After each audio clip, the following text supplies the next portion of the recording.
friends, today in this video we are going to learn and write a 10-line essay on rainy season. So let's start. First line. Rainy season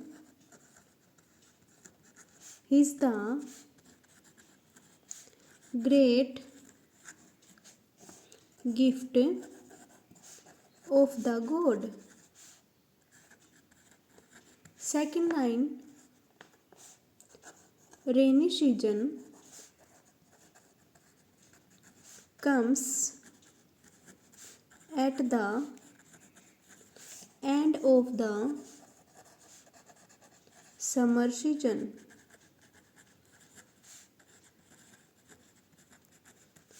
Third line.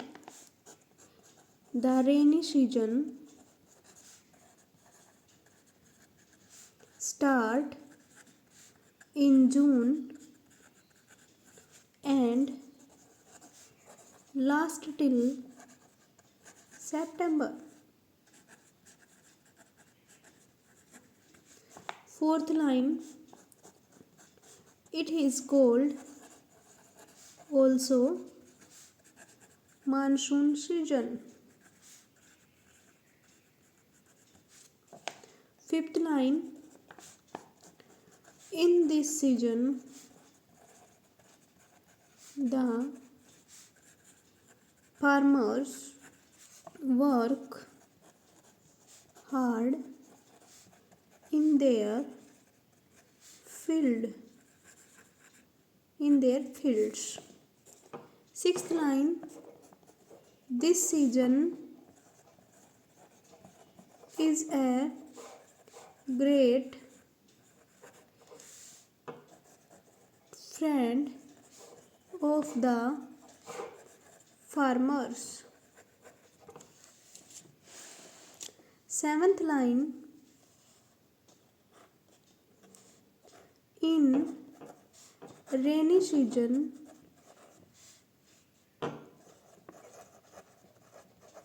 we eat fruit like jamun,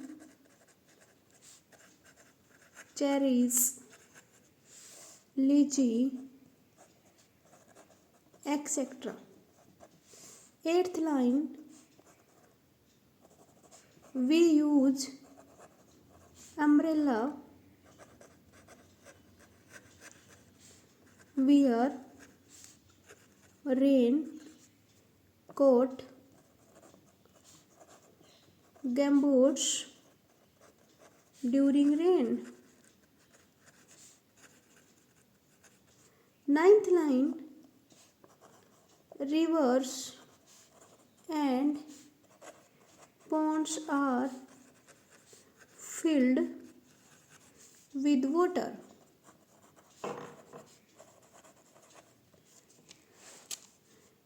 Tenth line.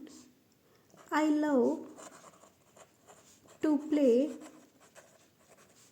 is the rain with my friends. Dear friends, if you like this video, please like, share and subscribe my channel. Thanks for watching.